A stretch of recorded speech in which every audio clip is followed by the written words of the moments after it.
일주일에 한 번은 꼭 이 안주가 나오죠. 참 듣기 좋습니다. 자, 부산의 건물, 건축물 이야기를 담아보는 건축 부산을 말하다 시간인데 우선 사고 제보부터 하나 긴급 TVN 긴급 제보부터 하나 전해드리도록 하겠습니다.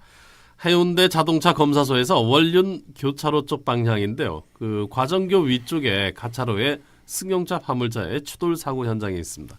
조심 운전하시고요. 빠른 사고 처리 부탁드립니다. 김경건 통신원 제보 고맙습니다. 자, 건축 부산을 말하다 오늘도 도움 말씀에 부산 건축 문화해설사회 김승회 회장과 함께하도록 하겠습니다. 회장님 안녕하십니까? 네, 안녕하십니까? 반갑습니다. 건축문화해설사의 김승회입니다. 네, 일주일이 정말 빨리 가는 것 같아요. 네. 예, 지난 시간에는 미래의 건축물인 부산 오페라 하우스에 대해서 말씀을 해주는 오늘 가볼 곳은 어디인가요? 네, 지난 시간에는 아직 지어지지 않은 건축물 부산 오페라 하우스에 관한 이야기를 나눴는데요. 네.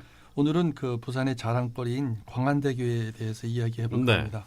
혹시 진행자님께서는 광안대교 걸어보신 적이 있나요? 아니요, 저는 아직 광안대교를 걸어본 적 없습니다.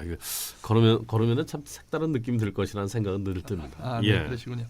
광안대교는 차량 전용 도로이기 때문에 그렇죠. 특별한 때를 제외하고는 걸어볼 기회가 잘 없죠. 광안대교는 총 길이 7.42km로 남천동과 해운대 우동을 잇는 바다 위 복층 구조로 만들어진 다리입니다. 네. 부산시가 도심 간선도로 교통난을 완화하고 해상 관광 시설의 역할을 높일 목적으로 1994년 8월에 착공해서 2003년 1월에 완전 개통했습니다. 사업비 만도 약 7,899억 원이 들었고요. 리히터 규모 6의 지진과 평균 초속 45m 태풍, 그다음에 7m 높이의 파도에 견딜 수 있도록 건설된 1등교입니다. 네.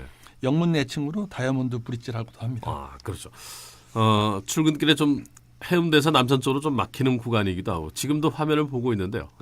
현숙이 한 중간 지점부터 해서 남천 쪽으로 지금 정체가 되고 있는데요. 김 회장님은 광안대교를 좀 걸어보신 적이 있나요?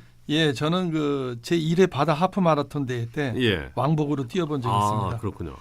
광안대교는 매년 새해 맞이 일출 행사나 바다 하프 마라톤 대회 때 차량 통행을 금지하고 행사에 참가한 수많은 시민들이 걸어서 다리를 통과할 수 있도록 하고 있습니다. 네.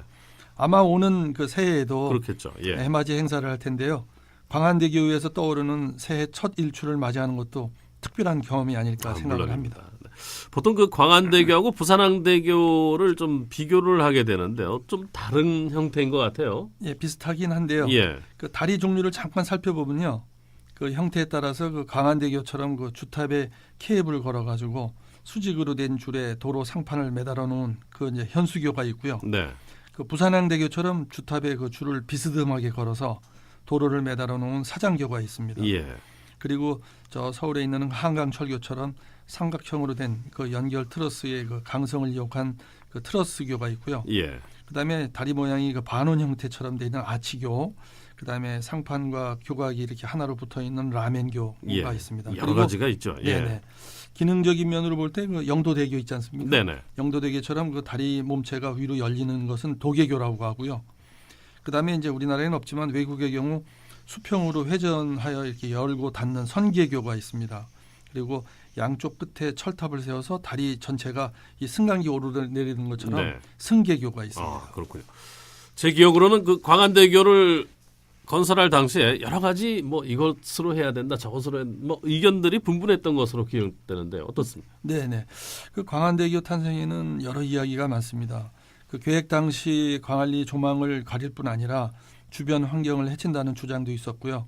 그다음에 광안대교가 생기면 조류의 속도가 저하돼서 바다의 자전 기능이 떨어지고 광안리 해수욕장은 기능을 상실한다는 그런 의견도 있었습니다. 그리고 또 해녀 작업장이 모조리 사라질 거라는 소문도 돌았습니다. 하지만 요즘 물질하는 해녀들의 말에 의하면 광안대교가 엄청 든든하다고 합니다. 아, 든든하다고요? 네. 왜 그런가요? 해녀들에게는 광안대교는 부표가 되어주기 때문이랍니다. 직접 헤엄쳐가지고 이제 작업장으로다 교각 밑에까지 가서 약 한 7, 8m만 내려가면 멍게, 굴 그리고 홍합이 가득하고 작업을 마치고 돌아오면 다리를 보기 위해서 많은 몰려든 관광객들이 싱싱한 해물을 주문해 주니까 광안대교는 최고의 작업장이라고 합니다.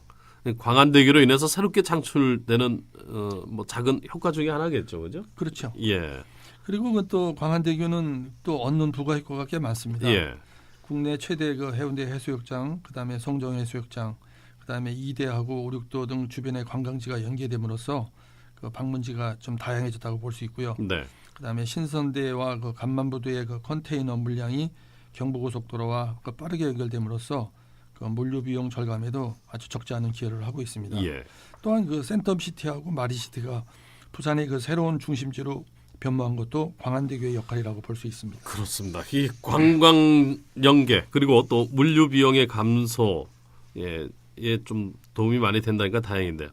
또 야경하면은 광안대교 아니겠습니까? 부산의 랜드마크이기도 한데요. 뭐 여러 네, 가지 그렇죠. 행사도 하죠. 예, 예. 그 밤에는 그 아주 화려한 조명들이 밝혀주는 그 야광이 환상적인데요. 네, 특히 그 황령산이나 장산에서 내려다보는 그 광안대교는 정말 웅장하고 멋있습니다. 예, 또 국제적인 행사로 자리 잡은 그 부산 불꽃 축제는 광안대교가 있었기 때문에 가능한 것이 아닌가 예. 이렇게 생각을 합니다. 뭐 바다에 떠 있긴 하지만 사실 어떤 그 거대한 건축물로 네. 인식이 늘 듭니다. 저도 이 황령산에서 이렇게 야경에 밤에 네. 내려다 보면은 근데 바다에 설치돼 있어서 좀 거친 파도나 이런 거 바람 뭐 어떻게 견딜까 하는 염려도 사실 드는 것도 사실입니다. 네, 네. 네, 그 부산 명물로 자리 잡은 그 광안대교는 그 현수교하고 트러스교의 복합 형태로 그 특징에 잘 맞게 설계되어 있습니다. 네, 주탑 아래 부분 그 현수교를 다리와 연결시켜 주는 그 지탱하는 그 부분이 있는데요. 그 앵커리지 블록이라고 합니다. 근데 각각 그 가로 86m, 세로 76m, 높이 17m, 웬만한 축구장 하나 크기 정도 됩니다. 그 크기의 그 콘크리트 덩어리인데요. 예, 현수교를 바람 속에서 지켜내는 직경 60cm 그 메인 케이블이 그 5mm 강선 11,544가닥으로 만들어져 있다고 합니다. 그래서 광안리 해수욕장에 가시면 이 예. 메인 케이블 단면을 모형으로 보실 수 있습니다. 아 그런가요? 멀리서만 봐서 그러지 앵커리지 블록이 그렇게 큰지도 사실 몰랐어요. 그렇죠. 예. 그렇게 축구장 네네. 크기만큼 엄청나게 큽니다. 네, 상당히 좀 튼튼하군 하군요. 네네. 예. 그래 이제 또한 그 현수교 좌우측 접속교는 철근하고 콘크리트로 채워진 그 직경 2.5m 강관 말뚝이 있습니다. 496개가 그 바닷속 안판층까지 이렇게 굴착돼서 네. 삽입되어 지탱을 하고 있습니다. 예, 그리고 그 강강 말뚝이 평균 약 11도 가량으로 이렇게 기울어졌다고 하는데요. 예, 이 숨겨진 11도는 그 엄청난 파도에 그 견딜 수 있는 것으로 그 수직과 수평 모두에 부과되는 무게를 가장 효과적으로 지탱할 수 있는 각도가 11도라고 합니다. 예, 요렇게 이제 11도로. 네네네.